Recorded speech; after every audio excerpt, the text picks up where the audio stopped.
planning side of things, so we're a little bit on the softer side with the crc.si applications, so in that donut there. And I'm from Curtin University. I work with Professor Peter Newman. I'm not sure if you guys have heard of him before, but he's quite a reputable figure around Australian planning and sustainability, as is Professor Peter Newton at Swinburne University, and my colleague is Stephen Glacken, who works there with Peter Newton. So our project is currently in 2 states, Western Australia and Victoria. We try to get into Brisbane, but it doesn't look like it's going to happen, but we're happy to expand to other states, and we're actually, it looks like we're going to be going to Christchurch as well, and that's looking very positive, and so we'll be working with the University of Canterbury there to carry out sustainable urban planning initiatives in Christchurch there in their earthquake recovery process. So I'll just get on with that. Our project's called Greening the Greyfields. And what are the Greyfields? Well, we're kind of in between. We're talking about the middle suburbs. So inner suburbs we refer to as the brownfields. Some might be old industrial sites, usually large areas of land that are quite easy to redevelop, relatively speaking. Greenfields, in Australia we know how to do development in these areas quite well, and do it quite proficiently, but it's the Greyfields that cause the real issue, and we refer to those as aging but occupied tracts of inner and middle ring suburbia that are physically, technologically, and environmentally failing, and which represent undercapitalized real estate assets. So, as Phil Collier mentioned, that the CRCSI really likes to focus on real problems, big problems, not something that you can solve in a day, but you really have to tackle in a really concerted effort. It might take a while, and the Greyfields are one of those problems. And a lot of that housing in those areas is outdated, it's aging, it's not fit for the current demographic and family sizes. Redevelopment in these areas is fragmented. There's existing social structures.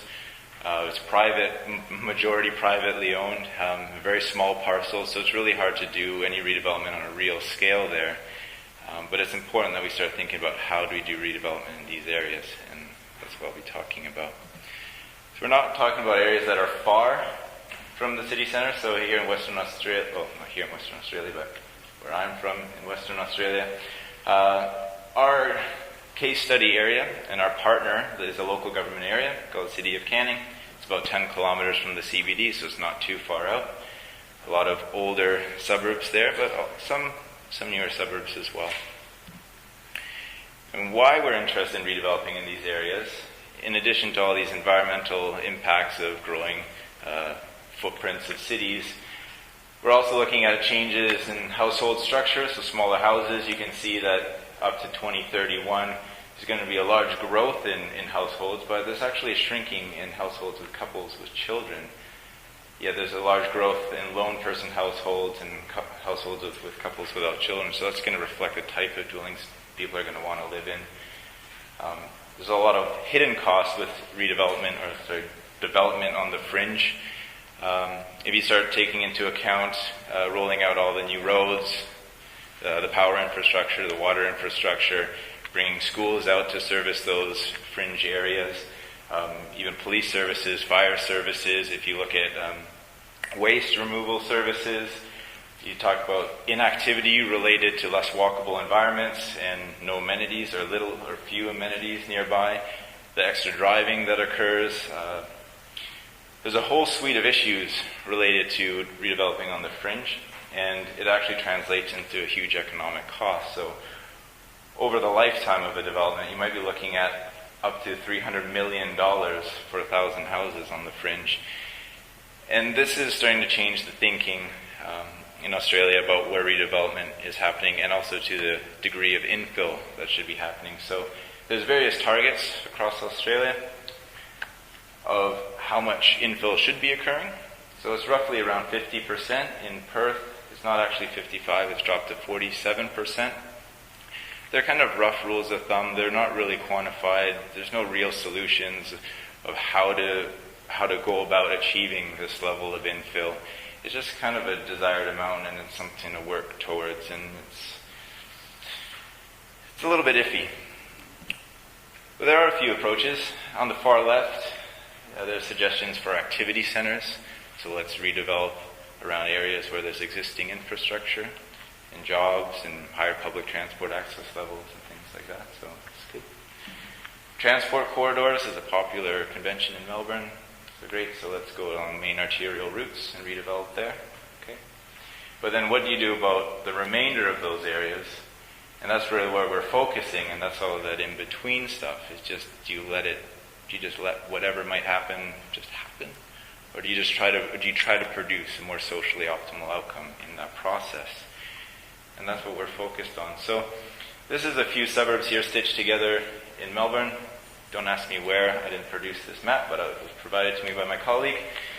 But it shows how redevelopment activity is just happening everywhere. It's fragmented, it's not organized, and you're not necessarily seeing a lot of amalgamation there, and there's something a little bit more substantial coming out, something that improves the overall living environment, bringing new amenity.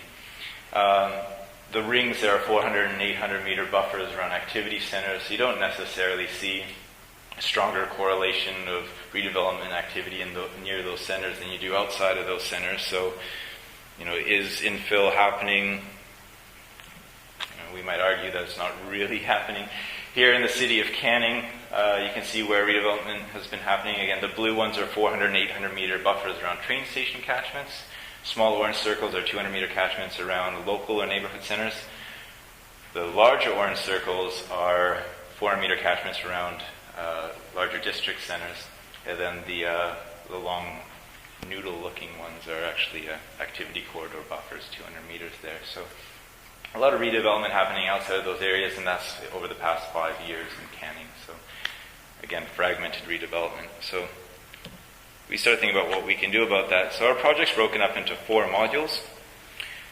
We're funded to carry out modules 1 and 2, and we'll be coming to the end of that probably by the end of the first or second quarter next year, depending on our timing of how we transition into modules 3 and 4 of our project. So module 1 was effectively my PhD thesis on the wider economic benefits of transport infrastructure, but because transport effectively determines how the city will look and what the types of infrastructure you invest in will determine basically the cost of proximity.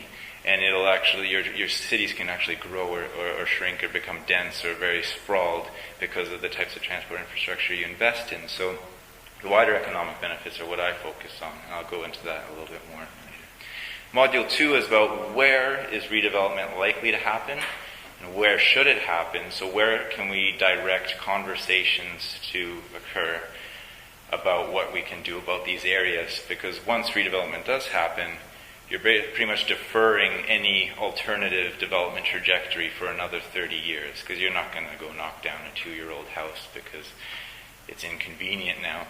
It's politically very challenging to do something like that, even with the older dwellings. So we're focused in Module 2 there around some spatial decision support system tools to inform where redevelopment might occur and where should it occur, and again, to assist in that redevelopment process. Module 3 is really where I feel will get really interesting, and that's where we're going to get into the visualization side of things. It's the what if, what is it going to look like? Vision is incredibly important in terms of conveying to the general public and to buying in acceptance about what might be happening in their area. So visualization is something innate in all of us, and it's how we associate space, in the areas that we're located, and it's been embedded to us right from when we were evolving as primates and we're trying to survive and make sure that you have your back to a wall or you have an escape route, or so you know that you have all your stuff. Space is really important for us as human beings, and so to be able to visualize what our spaces might look like is really important.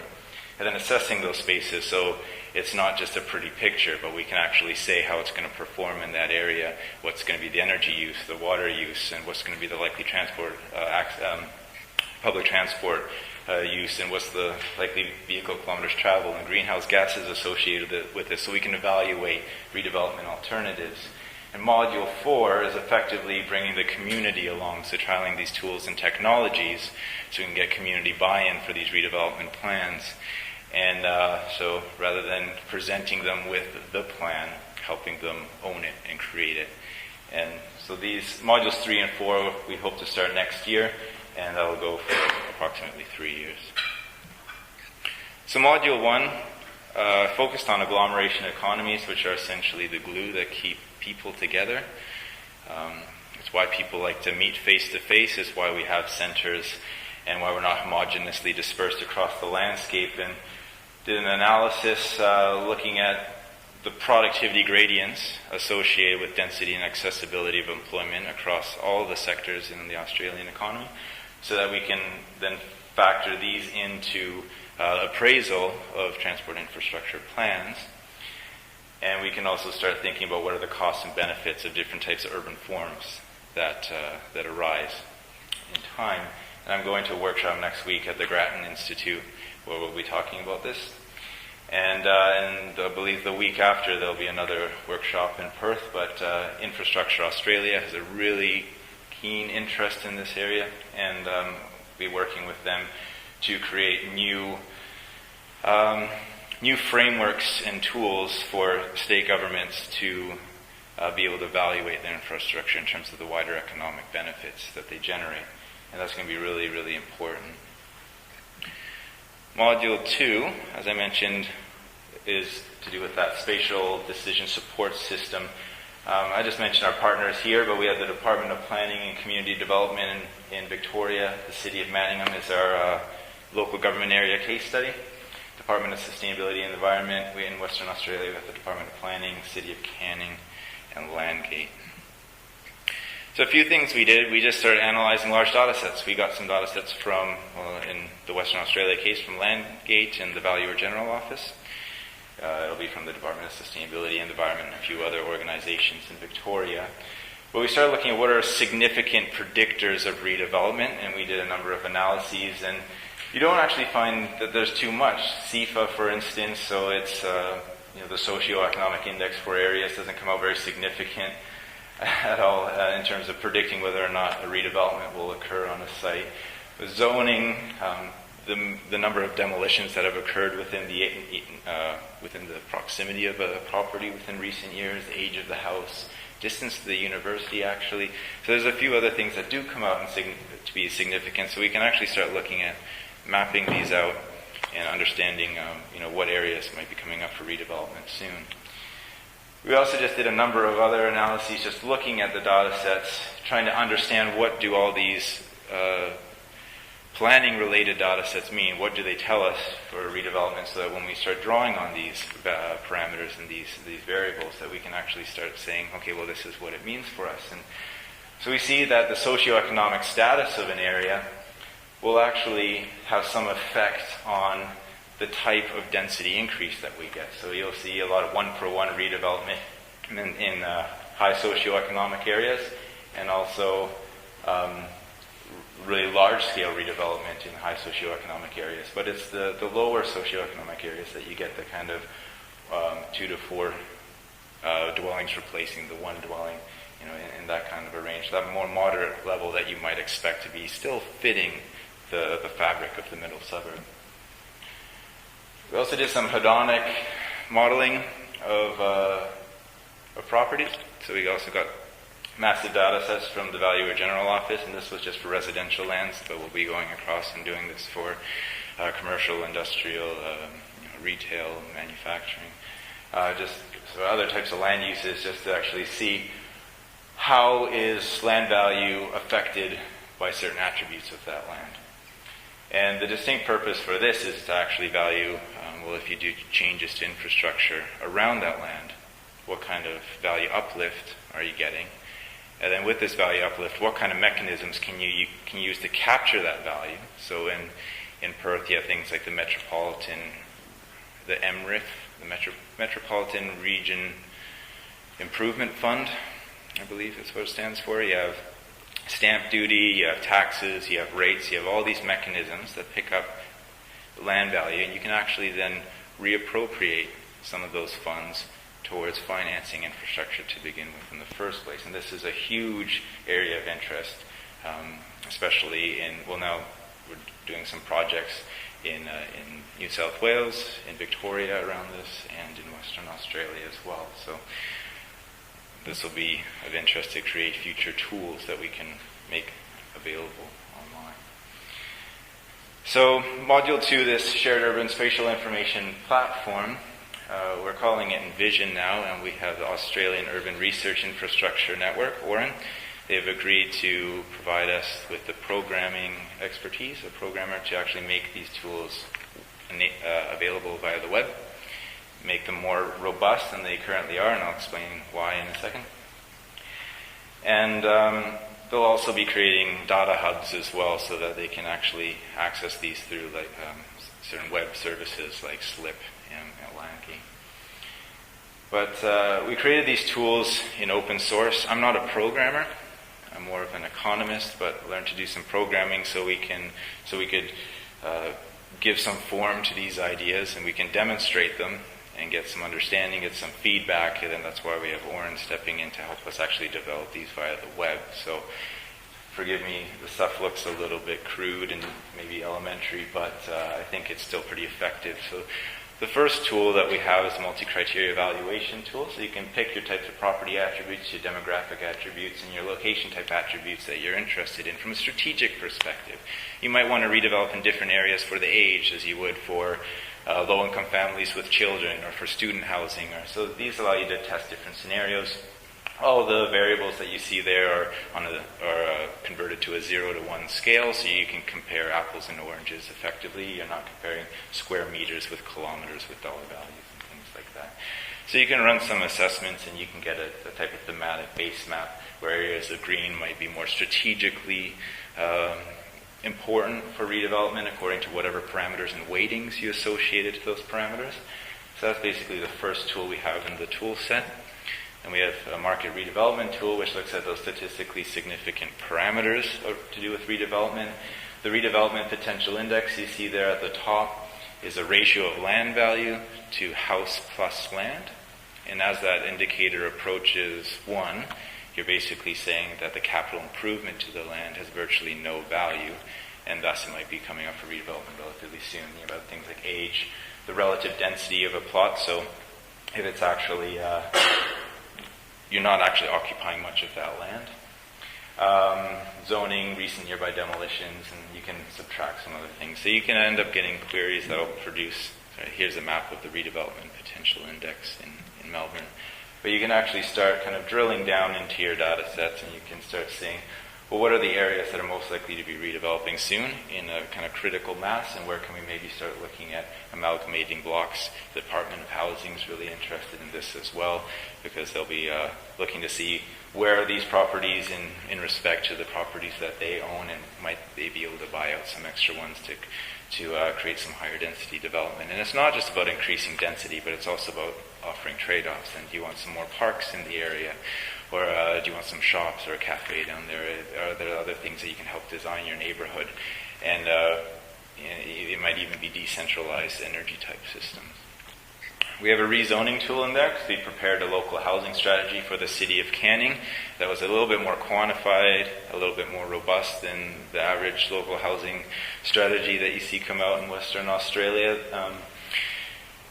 It takes a little bit of the guesswork out, so you can actually rezone land and see what kind of dwelling increases you might get. And along the bottom, there's also it also reports the impacts on the infrastructure capacity, the power infrastructure capacity specifically. So we're looking to add more data sets to this. And water, for instance, is going to be a really important one, although it's a really difficult data set to get a hold of in Western Australia. And have reason to believe that it doesn't actually exist, something that reflects water capacity or the condition of the infrastructure. But you might be able to tell there's a pipe there, but you can't tell someone's connected to it, or if they're going to have pressure problems.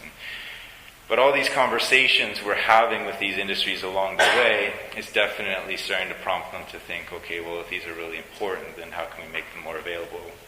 Or how can we create these data sets? And I know Western Power, who has the network capacity mapping tool up in the top right, we presented to them, and they're actually really interested to see how we've used their data. They're really happy to see that we've used it, but they're actually also now wanting to work with us in return so that we can actually help show them where redevelopment's likely to happen, and they might want to start preparing some upgrades to their infrastructure. And that's not only in areas where you're densifying, it's also areas where you have one-to-one redevelopment, because the new McMansions that are coming up tend to suck a lot more energy out of the grid than the old little cottage dwellings that you have that are made 50 or 60 years ago. And the last tool we have is leaning towards Module 3, but it's a housing typology type design tool, and allows you to select an area. It'll amalgamate blocks that are deemed to be redevelopable, and then it'll produce a yield estimate according to business as usual, which is probably your Battle Axe subdivision or one-to-one redevelopment, versus something more along the lines of an advanced design, and Monash University helps produce some indicative typologies for us that you'll see here. So here's a side-by-side block amalgamation where you have a business as usual type of product up top and then an alternative design on the bottom. And aesthetically, it might be a bit more pleasing. It has extra yield, but it might take advantage of a number of other things, such as massing or some open space or other things like that. And these are the types of 3D visualizations, yet at a higher quality, that we want to get into in Modules 3. So here's some more examples. Here's a 3-lot side-by-side amalgamation, indicative typologies you might get, and how you might start looking over an area and finding what you might redevelop, and you might give up some blocks for pocket parks and densify others, but again, letting communities, developers, and planners work collaboratively and democratically to come up with solutions for their areas.